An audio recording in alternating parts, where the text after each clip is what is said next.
want you all to hear from these ladies yourself. Thank you so much. This is perfect. One, my name is Amber J. Phillips, also known as Amber Abundance. When I was putting together this evening, we knew we were going to have, it's all in education, right? It's, as we know, we don't just get our knowledge through reading our books. It comes from music, it comes from spending time with each other, it comes from conversation. And I couldn't have think of two better people following a Betty Wright live album to come and do these conversations. Now, I'm not gassing them, this is just how I feel. Talk that shit. And I will, okay?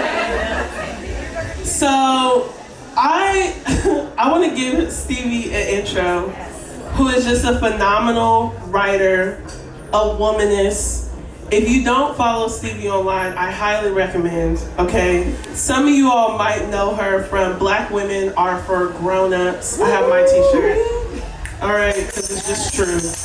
We need to stop fucking with these young niggas. Anyway, she has written several love letters, not only just to Black women, but to New Orleans as a child of the South. And you all might, I have this theory that I'm not going to allow a Black woman to come across my timeline too many times without one, following, and two, engaging. Yeah. And I remember, I was already following you before you did that, but when you gave just an iconic, legendary read of Frederick Douglass. Exactly, that was the one. It was a moment. It was a moment. It was a moment. It was a moment. A good little gadget behind every Black man is a tired Black woman. Who knows the truth? Let him know. We're going to talk about that. We're going to talk about her introducing us to Aaron Douglas. Okay? Period. Then we have, let me just say, okay? We have Kelela, who has given just, period, okay? Who has been the soundtrack of most queer sexual experiences and living, okay? You all might know her from her mixtape, Cut For Me, Hallucinogen, the EP. Her debut album, Take Me Apart, okay? I'm gonna talk about the memes that you all, because it's really, you all have given her so many memes about her life and career, but whoever did the meme was like, once I have listened to Frontline, it's done. The relationship is over, okay? Which is my personal favorite song. But I'm grateful for the internet for bringing us together as well. And then also, I'm waiting to introduce Raven, because what a legendary return to music. I will never forget, I was like, this is why I talk shit on the internet. When Kelela hit me up to listen to the album before you hoes. Over a Zoom call. I'm telling all of it tonight, okay? So this is who we're talking with tonight, which I think is just amazing to ground. And also we're going to talk about, Kelela recently performed at the Blue Note live. And it was everything. I'm so glad I got to be there for that as well. So I want to open one, welcome, give it up. So because we're in Miami and you all have traveled to Miami, I thank you, because it was very little information I gave you before y'all came out here. I want to ground us in place, and the first question I want to offer to you all is, how has where you're from, as well as the places you have migrated to, impacted where you are right now, from your work to just how you have come to your artistry, how you have come to your writing and your storytelling in your words? Wow, okay. I technically, I was born in Cleveland, but both of my parents are actually from Alabama, and they both ended up in Ohio on their freedom story. So my father went because of the Great Migration. He's 81. Wow. Yes, his nickname is the Black Gatsby, and that gives you some type of insight into how he rolls. And my mother was fine as hell, she still is. And a baddie, just iconic. And she was really trying to find her own voice and left home at 16. A fun fact is that the majority of the women in my family have either ran away or figured out a place for us to be at the age of 16, including me. So my mom moved to Cleveland and met my dad, and they had me. And then my dad got into some trouble, true Black Gatsby things. And my mom was like, let's get you back to the South. And so I am truly a grandmother's baby. I was raised on like hoe cakes and Alaga syrup and, you know, real good love, salmon croquettes. I always make fun of people from New York because they don't sleep on pallets, and I think that's weird. I'm like, you know, you never know love till you've had a pallet. They just lay it down and you and all your cousins get on it and just burn. And I do think that that is the foundation of who I am in the world and how I show up. I live in New Orleans. I've lived there for 17 years. I love it so much. I think that New Orleans is a mecca. If you are, you know, it's gonna sound hotep, but if you are a foundational Black American, I know it's so hotep when you say that,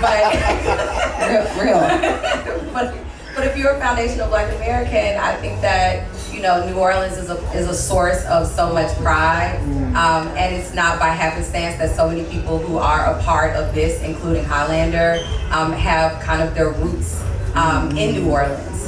I think it's a place where when you go, you remember who we were before they told us who we were. And I really, really love being there. So that is how I came to be, and I think that you can see all of those things in my writing. But truly, I think that I am someone that is from a matriarchal family.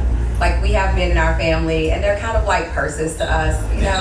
Like they're an accessory, you know. And I think it's actually a really beautiful thing, because the world tells you that they are like the outfit, and for us, it's like a cute purse. It's like a, you know, a show purse. We love our purses. We love our purses. But the women in my family really make it tick. My mother was a freedom fighter. My aunt helped desegregate Birmingham, Alabama, which is, you know, the center of so much of our civil rights movement, our movement for struggle and freedom. My mom is a former Black Panther. She hates when I say that, but she is. She don't want to tell all her business. Anyway, she's a former Panther, and she is. So that is my foundation. My father is a Black nationalist. I grew up with a dad who is Nation of Islam and believed a lot in Black women being the center of the world, and preached that and taught me that. And so, yeah, I think it shows up in the way that I decide to share my story and share the stories of others around me. But the South is really, really, really important. And I go hard about it being the blueprint for everywhere. Like, when we look at all the things that are taking place, you know, not to get too much into elections and this and that, but like you were saying, people do play on the South all the time. And I'm like, oh, like those 92+% of Black women that are going out and voting, the majority of us live in the South. So talk that shit somewhere else, you know, because we are that. Truly, we are the best of us. I do believe that. And so, you know, that's me. I don't know if I answered your question. That was a lot. It's really concise. I'm scared. Fuck my question. Exactly.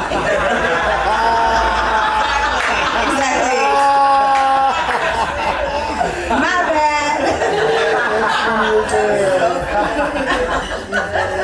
Kelela, do you want to jump on that? But I also want to ask you about if you could also include, because this is a live album and you just put together a live performance as well. What was it like to experience that, and what is it like to put together a live performance? Like, can you share some of the background of, because we know I love the record, especially Clean Up Woman, because you can tell that they rehearsed it, but it came from a place of play, right? The music direction came from, playing around, and then it's like, oh, let's grab that.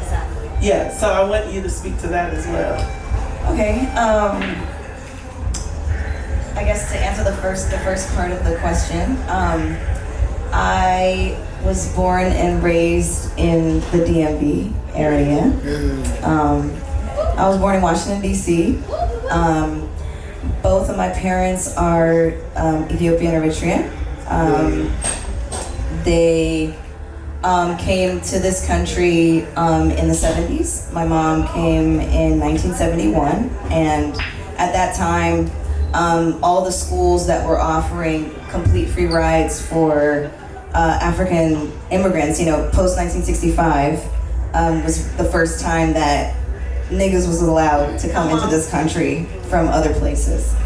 And so, she is part of that. I would say, it's generally thought about as the first wave of immigrants who came here for college, and a lot of them went straight into the South. So they came from a very homogenous Black society. Also, obviously, the history of Ethiopia is complicated and complex.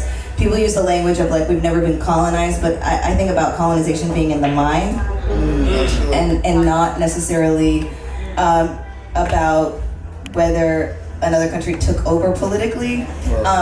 So that is significant in and of itself, but I think it's also important to, I guess she came in the early 70s, and my dad, my mom was also a revolutionary.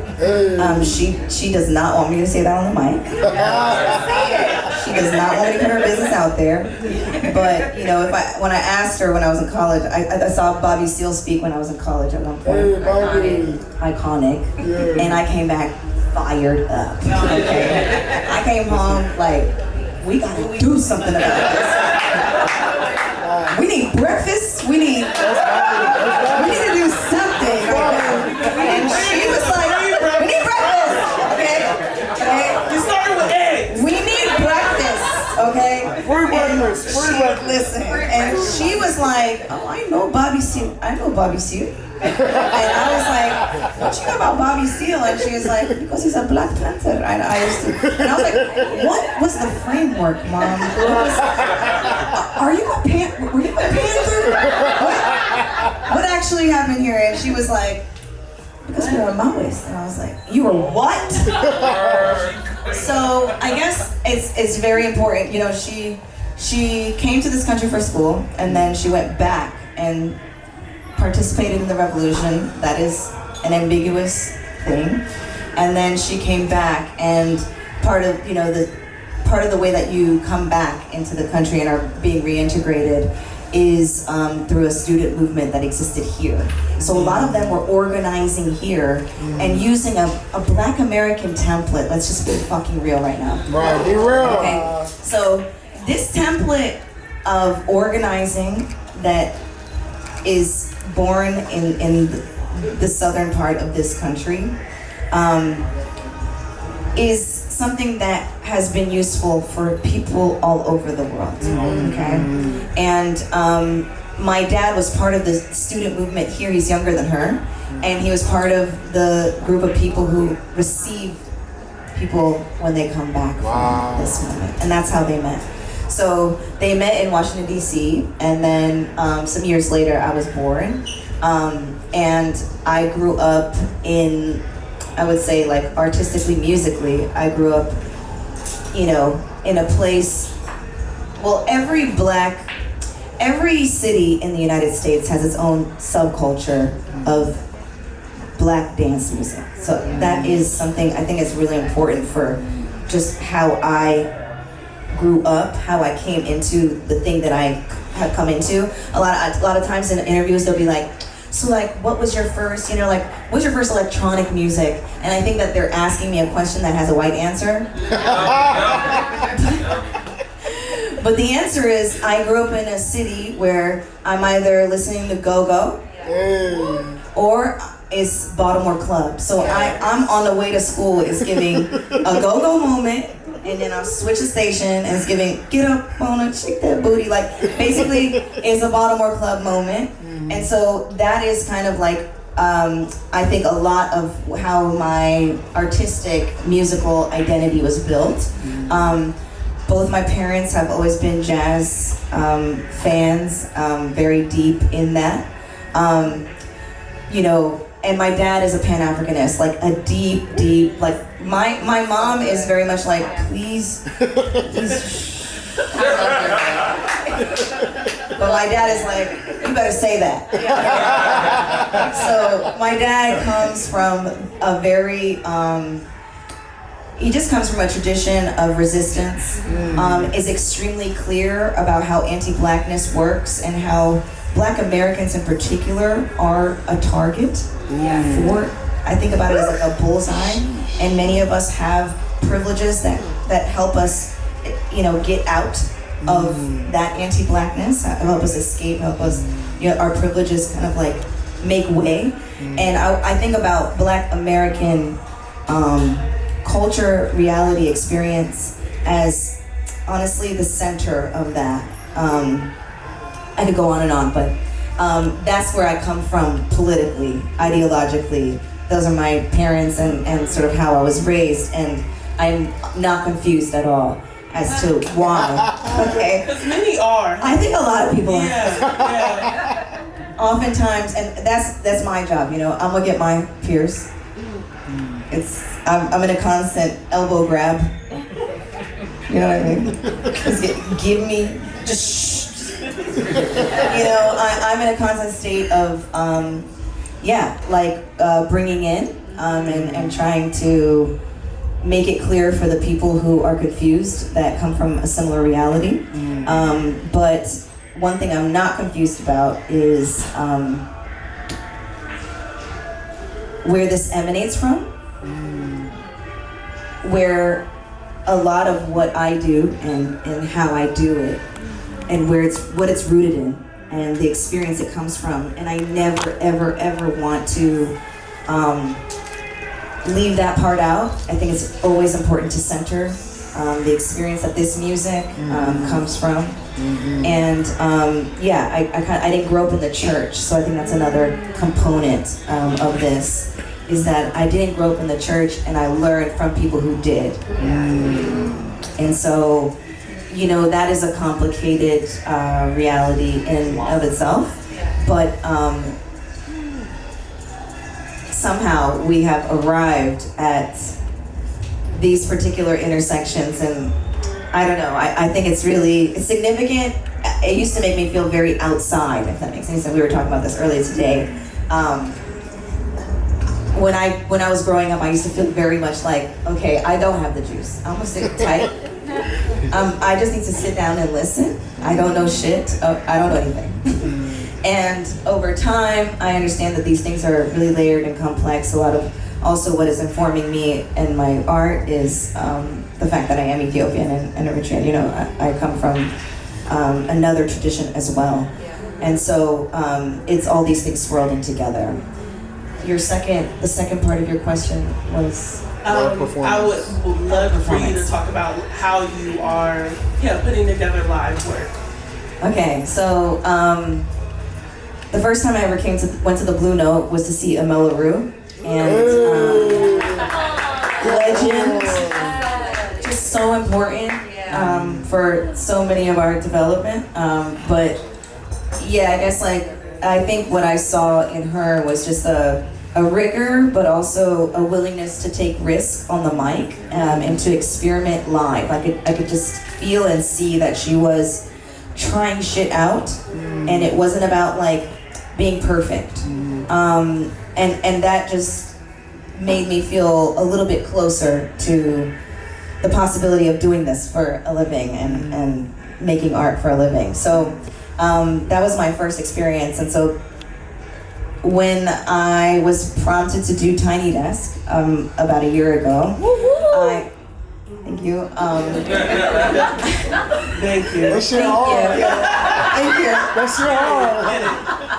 Yeah. So when I was prompted to do that, as soon as we I formulated the band and the arrangements that I wanted to do, I was like, okay, wait, actually, can we do a show? Because this isn't enough to satisfy the jazz girly in me.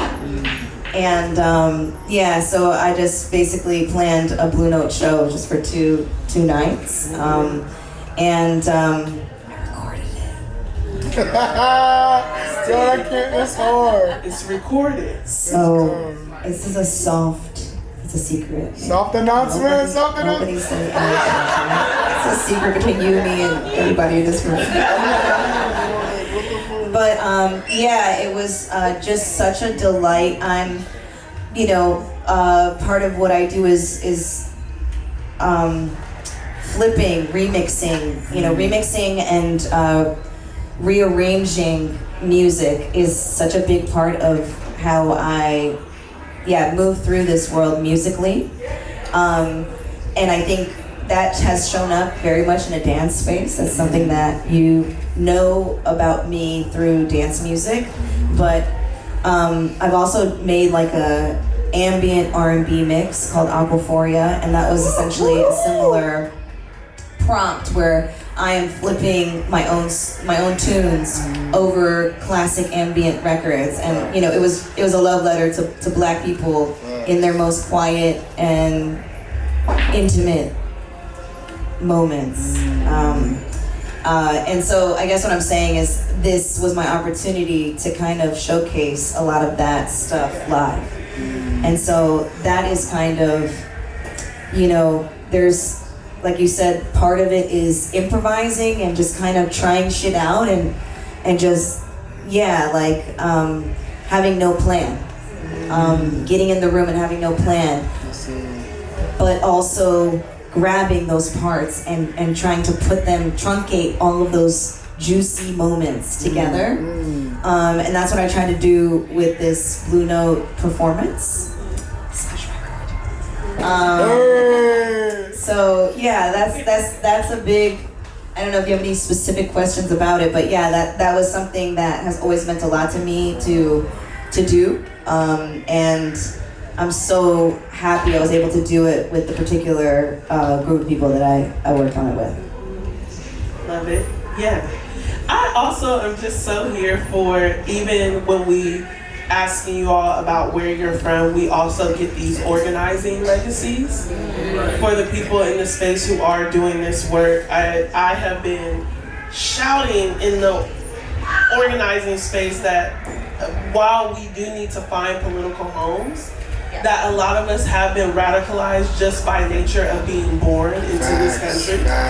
Just by, as someone who was born in Ohio in the Midwest, regardless of what my parents did or did not do, I have had to move through the world as a Black girl, which is a radicalizing experience, right? And then along the way, we are introduced to music and texts that give us the language, which I think is what moments like this are for. I think about your writing, Stevie, especially your chapbook, and how you are influenced by Their Eyes Were Watching God and Zora Neale Hurston, who, as you all have traveled up, I'm sure you saw her picture on the walls. And I would love for you to talk about what does it mean for you to write into your experience as a daughter, as a granddaughter, and how Black women impact your writing. Why are you writing love letters to us and yourself? Yeah, you know, I think the thing, I'll give the answer that's on my mind right now. You know, my father was raised by his mother, but really his great-grandmother, who he could remember, like, he has a picture of her and he's like, this is her, and she still has on her slave clothes. So like, he could remember, because he's 81, I mean, he's like ancient, you know what I'm saying? So like, He's ancient. he is, that's what I'm saying. If he's here, he'd be like, I am Asian. He talks about catching the white bus all the time. But he's iconic. But he was raised by his great-grandmother, Betsy Davis. And he talks about just all the things that she instilled in him, and he never knew his father, which is something that he talks about all the time. And I won't get into it. I've been listening to like a lot of Bell Hooks interviews as of lately when she was at New School, and so I don't want to talk about father wounds up in here because that's just like not why we're here. But he had like, you know, a father wound, right? Like he has never actually seen his father, who was a reverend, who was a huge like revival reverend, which is how he got his mom pregnant, who is my grandmother. And so my dad is interesting in the way that he's like, he had all of these women who shaped his world. And I think that's true for a lot of Black men, but he's just honest about it. No, I mean, that's not shady. Like, I wasn't trying to be shady. Like, I just think we shape a lot of everyone's world, but particularly like our men and our boys, you know. But he's like, these women are how I am who I am. And my dad was someone who became a multimillionaire by the age of 21.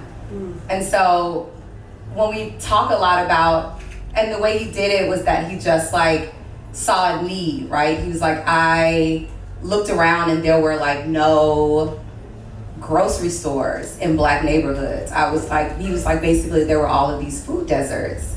He was like, I thought like I had learned how to cut pigs and all types of stuff from these German folk in Birmingham. And in parts of Montgomery, they taught him how to cut meat a certain way. And so he became like really high demand in Cleveland. And then he was like, why do we have so many food deserts? I'm just going to begin building these Black spaces for people to get food and to make them really beautiful.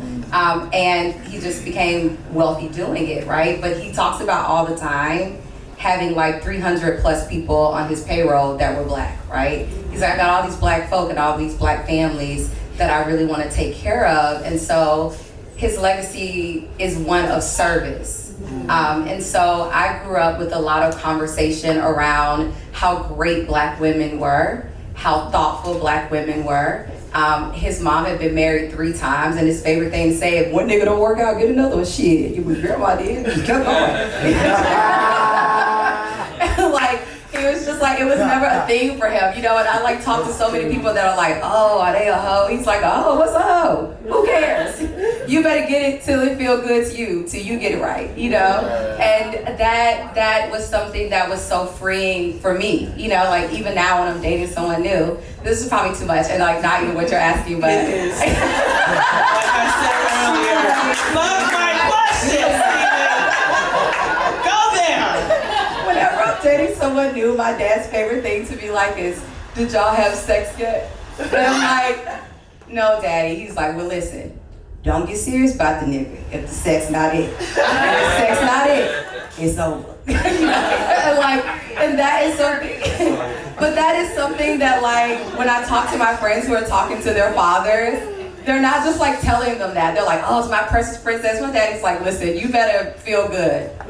You know, your pleasure matters. Tonight is the night. That you make me a woman. For the very first time. For the very first time. And our first time. I just think his mom and watching his mom helped him think about what it meant to be a Black woman in the world, you know, and how to like move about the world. And the thing he felt so happy about his wealth was being able to like really take care of her and really love on her.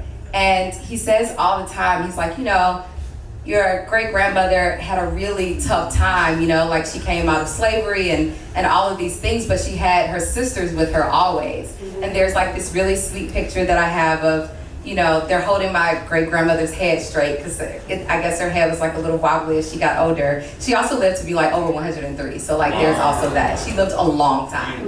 And like there's this picture where her head is kind of staring off and her sisters are holding her head straight and like smiling into the camera.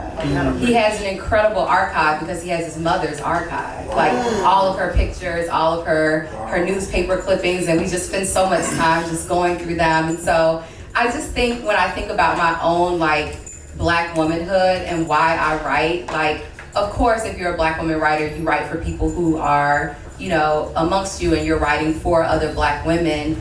And of course we write for the future, but I really, really do write for my great grandmother. You know what I'm saying? Like, who could never imagine being in a space and having on her little heels and, you know, being able to like talk shit on text with Kelela and you, and you know what I mean? Like, it's just, you know, like I was thinking about your father's voice. I was like, oh my God, I haven't heard his cute little voice. His voice is so cute, and he's so brilliant. Like, yes, I met your dad. Living for him, yeah. But like, I just think about what a life she has worked for me to live, and what an example. Like, my dad's a bad motherfucker, you know what I'm saying? And I don't give him enough credit, I don't think, because he's like not the women that kept it going, but he's bad, you know? He's like, you need to walk around and dream. He's like, what's wrong with y'all is y'all be on TikTok and Instagram all the time. And he likes to be on Instagram too. He's such a hater. But he's like, you're on TikTok and on Instagram all the time. He was like, you should ride through your neighborhoods, you know? He's like, when I was your age, I would ride through neighborhoods and look at homes I like.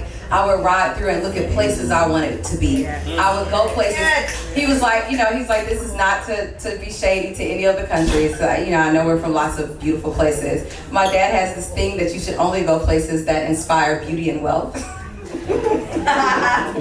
So he's like, if it's not beautiful or won't help you think about like, and wealth for him is like an abundance mindset, right? He's like, don't go to that motherfucker. You know, like, I went to Cuba and I loved Cuba so much, and I was like, the water was so cold because I went before the embargo was lifted, and I had no business being over there, and asked everybody where was the soda, and everybody was like, girl, get the fuck.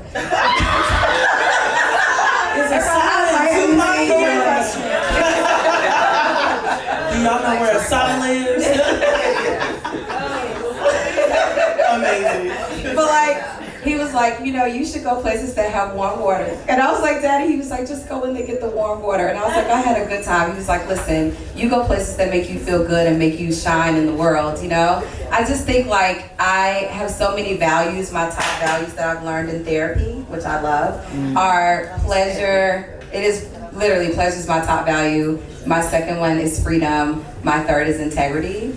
And when I think about that, the women in my life and the women who have influenced the men in my life, particularly my father, I think that they're our values. They're like the things that we all center around. And so when I think about writing to Black women, one, I think we're worth being written to. That is a long legacy, a beautiful tradition that I'm in, is to think about us, to share our experiences. When I write, I think about myself as a conduit. I think about myself as a witness to all the others that are in step with me, but that also have came before.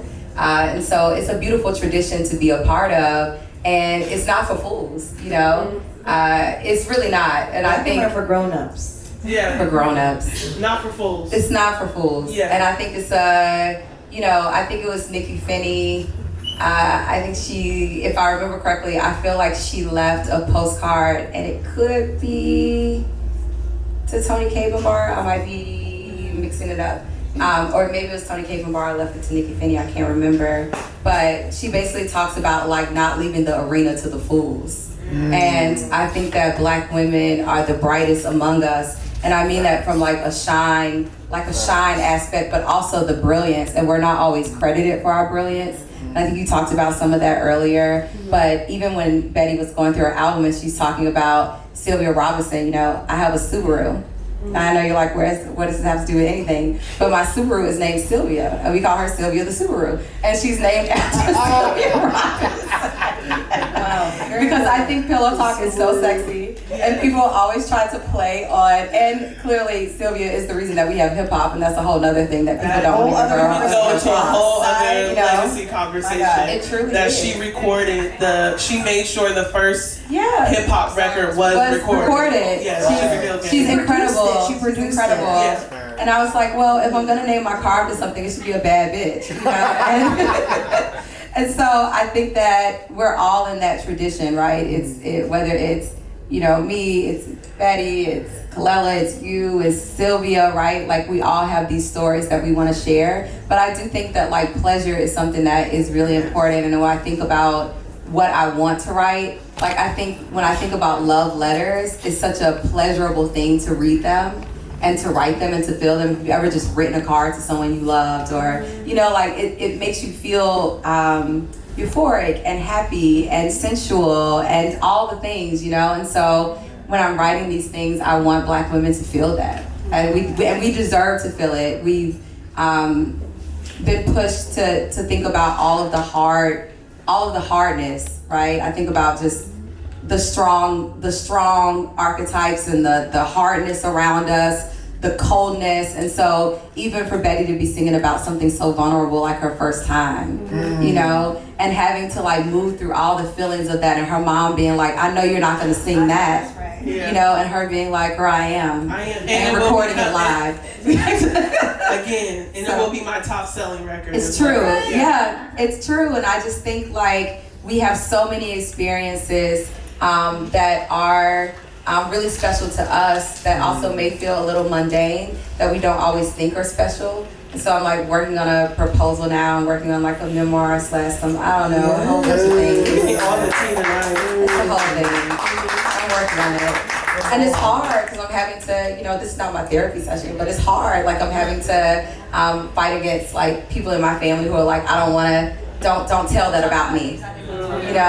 Don't talk about that. Don't talk about that. And having to be like, no, like it's my story to tell. And it's also like our story, and it's so beautiful, and no one's gonna actually look at you crazy because you did that thing that you think, Yeah, you're gonna free someone, and I think that it's really been a journey and a hard one, but one that has also helped me understand myself and my place in the world a little bit more. And so when I think about being a daughter, and a granddaughter, the things that are sitting with me is something that Imani Perry and I talked about, and she's like a big sister to me. I love her so much. But we're both from Birmingham. And she said to me, I was like, I don't want to make my mom mad, like maybe I'll just X this out, not put this here, not do that, And she literally said, she was like, to be a good daughter, doesn't mean that you have to like do everything that they say. You can be a very good daughter and not necessarily be compliant. And I've been sitting with that a lot. And it's so hard because we want to please them. They fought so hard for us to be here, like across a lineage. And so you don't want to piss them off, and you want them to be proud, and you want, all the things. And so, but you also are like, I have to like tell the story. Like I have to like, if Nsasake had never told her story, I don't know where I would be.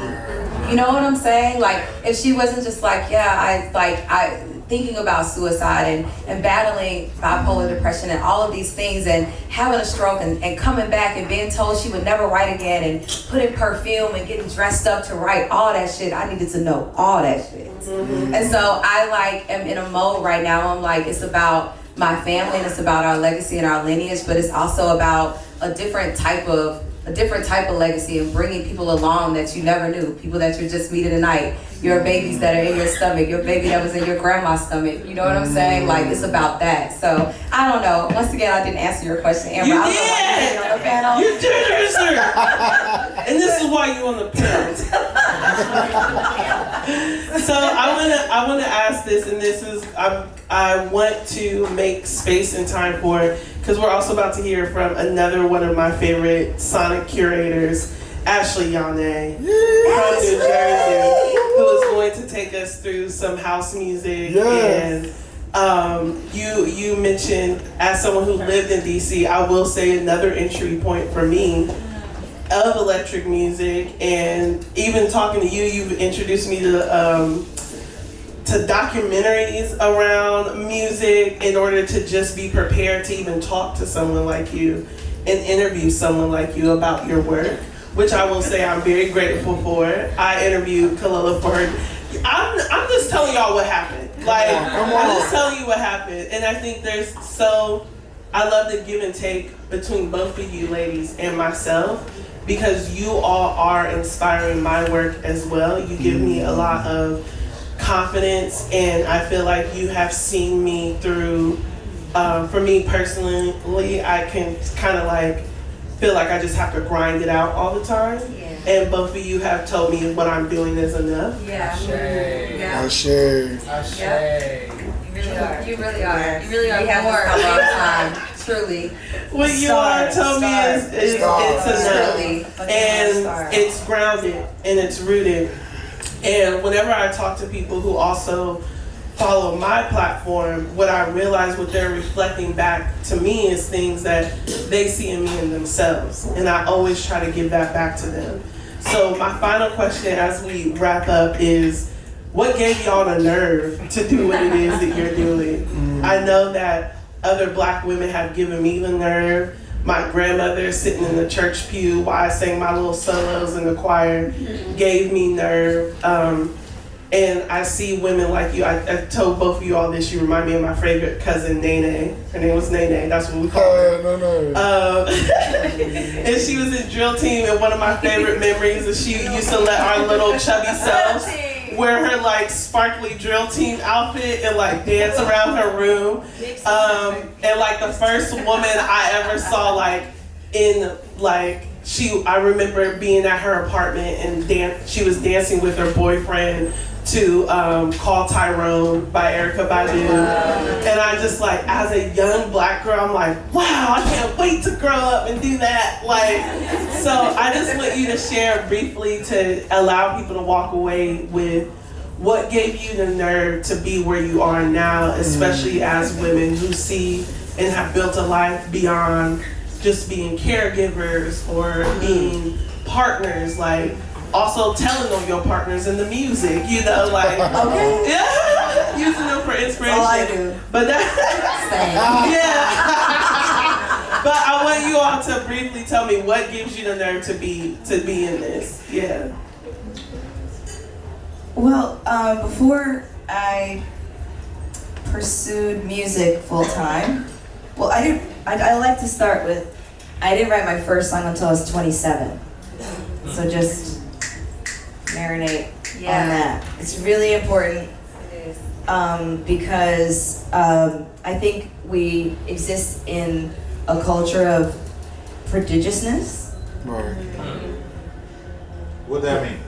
We're like being a baby, being a young person, like that, and being excellent at a very, very young age is valued way more than developing over time and working on your craft. Not growing up in a household full of music, not growing up in a household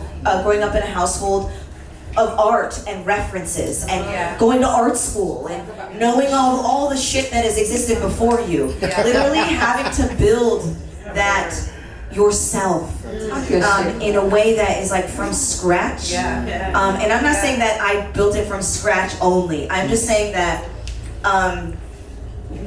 because we exist in a culture where that's valued more than anything else, it makes you think you're fucking washed up by the time you're 25. And you have not pursued the thing that you're supposed to be doing, or the thing that you have a dream about, and you have not pursued your dream or started pursuing your dream by that time, it's giving, might as well give up. Call it, just, you might pull the plug. You know what I mean? It's giving it a wrap. And at that time, I really did think that it was a wrap. I thought I was going to be an academic before I pursued music in this way. And it took so much gall and courage. I had to pull it out of my vagina. I don't know how else to describe it. It was literally, I told Amber earlier today, I had to Straight squat. from the coochie. I had to squat real deep, you know, to get this thing out. It was not something that was just like oozing, you know what I mean? I was a shower singer. That I was somebody who was like a secret singer who was surrounding themselves by a lot of musicians and kind of secretly thinking about how I might be able to pursue this thing, but really I was terrified to kind of get up there and do it. And it required an entire community of people encouraging this, but you know, the community doesn't know you want to do it until you fucking do it. So it really is. Come on. So, it really just, it was so difficult to even get to a place. I remember being like, how do you write a song? I literally could not understand how you do it. I also came from such a didactic, like academic, nerdy reading side that it's like being loose and improvising was just like a very scary thing, you know?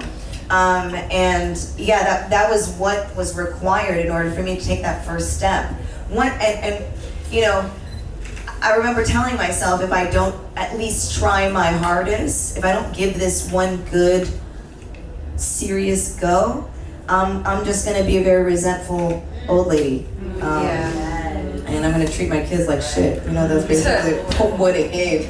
And so I was like, I can't, you know, I need to like at least try. Yeah. And then it popped off, but only because I think I was in such a do or die, fuck it type space. Yeah. And so that is like where my shit came from. And I think I also learned from people. I was surrounded by people who were excellent jazz musicians, really, really brilliant musicians, but people who also had so much humility. And I have to say, like my first partner, shout out to Chris, he was someone who was just brilliant. He was a bassist, brilliant bassist. And at the time, I remember he used to make fun of all his like jazz musician peers and kind of be like, honestly, babes, jazz musicians are the most unserious niggas on the planet, okay? Don't ever be intimidated. Don't ever take yourself too seriously. I think this humility paired with the excellence, like paired with somebody who is like just so damn good, there's something that was so healing about that. And I think it taught me to kind of try my best to embody that and kind of always pair an achievement with humility. Do you know what I mean? Always remind everybody that is watching me, especially Black femmes in the space, for me is very important that I'm centering us, like the love letter that you were talking about, you know, in my work. It's just so important for me to center us because obviously, we're very rarely centered. Even when it's about us, by us, even when it's all of us doing the thing for us, it's just not something that people are proud to center. And I guess, for me, it's I think also about providing a space of intimacy for Black people, and if I center us, it's gonna work for everybody else. Okay? That's right. I'm just gonna tell you this right now. There's never a time where I'm not. When I write songs, I think about Black femmes on their way to work, a job they don't feel like doing,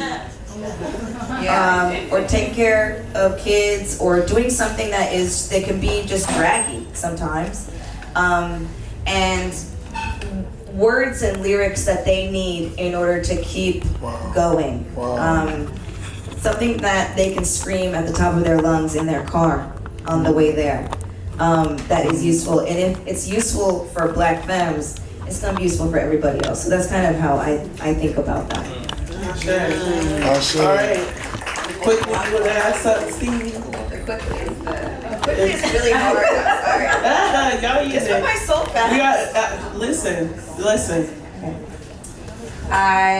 It was a 2 minute, two-minute hit. I think that my courage comes from two places in particular. One of them is my grandmother. My grandmother has had a really interesting life. And you know, her biggest thing is that she left a very abusive marriage, and the way she came into the world was really rough too. She is half white and half Black. Her mother was 13 and was sexually assaulted by a white man in Leaderhatchee, Alabama, and inevitably raped, and that's how my grandmother came to be. My grandmother then escaped the country at 16 because we all run away at 16. All of us. Right, you said that earlier. Yeah. My grandmother escaped the country at Better be 16. following. See? Come on.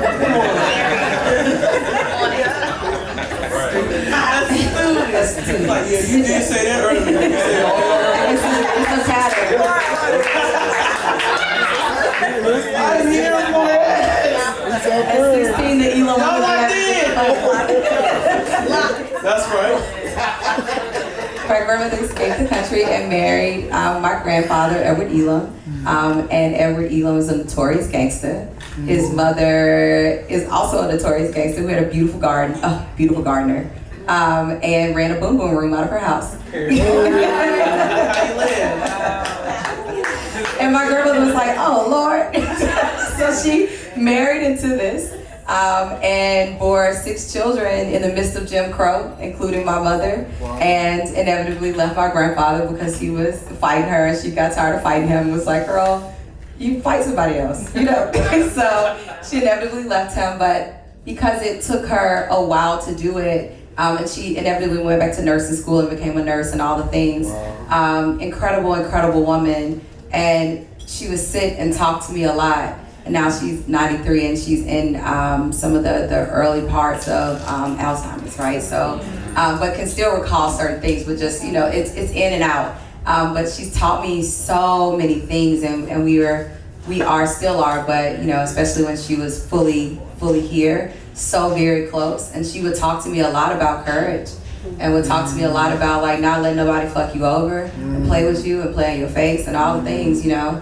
And would give me like concrete things for how to move forward, right? And to just be my own person in the world. I have been almost married 3 times, and all 3 of those times my grandma sat me down and was like, that is not your nigga. And told one of them to his face. One of them, she was like, you not a nigga. And everything she said was right. So she has helped me move through, okay? So an incredible spirit of discernment and courage that she's put into me. The other thing I will say, and I'll make it quick, that I think is important, and I didn't really think about it until I started moving through thinking about this, you know, memoir, hybrid essay, I don't know yet. But like, but it's funny, the people that influence you that you can't always remember until you really like think back, right? Recall, you know, like on purpose. And one of them was a woman named Miss Marion Woods. And Miss Marion Woods was a librarian at my local library. And I would go there because my mom, like, I don't know if any of y'all parents use the library as like a, I don't know, like a babysitting service. That's literally latchkey. Drop that ass off. They're like, We used to use the corner to pay. Can you come pick us up, please? Literally. I feel like I talk to everybody's parents are like, yep. And so my mom would be like, bye, little nigga. And go do whatever she was gonna do and leave me with Miss Woods. And Miss Woods would make me read every book in the library that had a Kente sticker. You remember they used to have the Kente stickers in the Coretta Scott And she would make me read every single book. And I read all of these books about like Saturday at the New You and Honey I Love and Nikki Giovanni and you know what I mean? Like just all of these beautiful books, and I would be in, remember you get in those competitions over the summer and then you get in them with your friends, you may win something like a little pizza party. Yeah. Anyway, the point is, you know what I mean? Little reading competition. Little reading competition. You know, you be like, I read 40 books, what you read? But like, you know, that memory is so good, but I think the courage that I think about from people like Miss Woods, and when I'm writing, I think about many women like her, and men too, honestly. Like, I had some social studies teachers that were men and they were fire. But I think about all the people who decided to be institutions themselves. Yes. You know, and I think now we feel like we have to be connected to so many places. We always have to be connected to like, I don't know, a Spotify, a university, a this, or that. And these were people who were just like, no, this is my community, it's important. and so I'm going to be an institution myself. And to walk in that tradition and to have that kind of courage, it takes courage to be an institution yourself. You know, like it's easy to link up with another institution that's a university because you gotta go by their values and go by and roll what they do to find it. But nobody told her to help me find all the black books in the library. That wasn't her job. You know what I'm saying? Yeah. She just decided like this is important. I'm an institution. And I'm gonna make you an institution. And so I think even now it's really important for us to be thinking about that, especially in the space that we're in now. You know, I think we're gonna see a fall of a lot of things, a fall of a lot of institutions based on Aquarius, you know what I'm saying? Pluto's in Aquarius. I don't wanna tell y'all, I wanna give it away.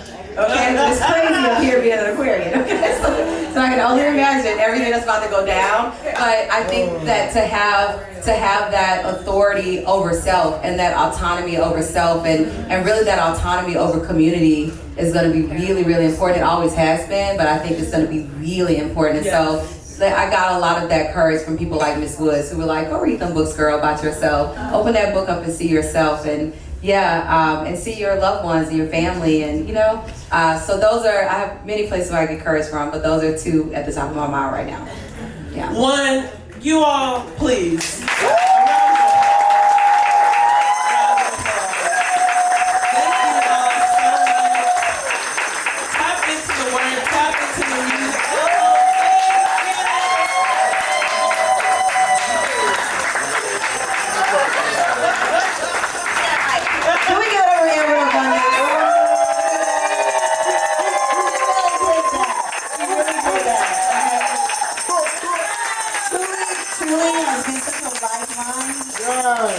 Such a lifeline. Stevie as well, such a lifeline for somebody like me who does something different. I need to be spoken to all the time, and they just do that for me. I just want to say thank you guys so much for loving me.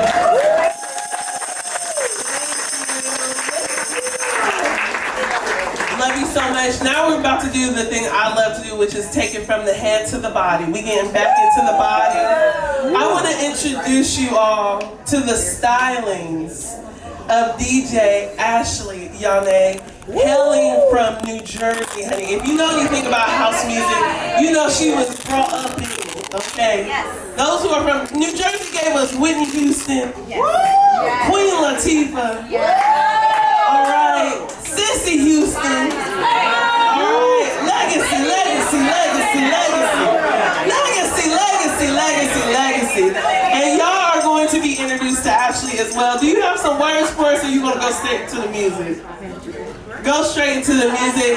Thank you all so much. We, again, meet somebody, love somebody. Do you have a final thing, Elem? Hey, y'all.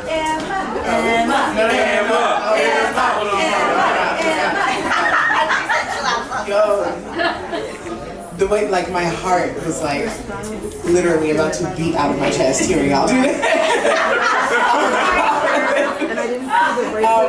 Thank y'all so much for coming. Hold on. The chit-chat is crazy. Oh, okay. So, thank y'all so much for coming. I am deeply appreciative of y'all taking the time to be with us this evening. I know that this is the close of Art Basel. The fact that y'all decided to carve out time in your Art Basel weekend to learn with each other, a bunch of strangers, people you don't know, like that ideally is the energy that y'all are moving into the rest of this week with.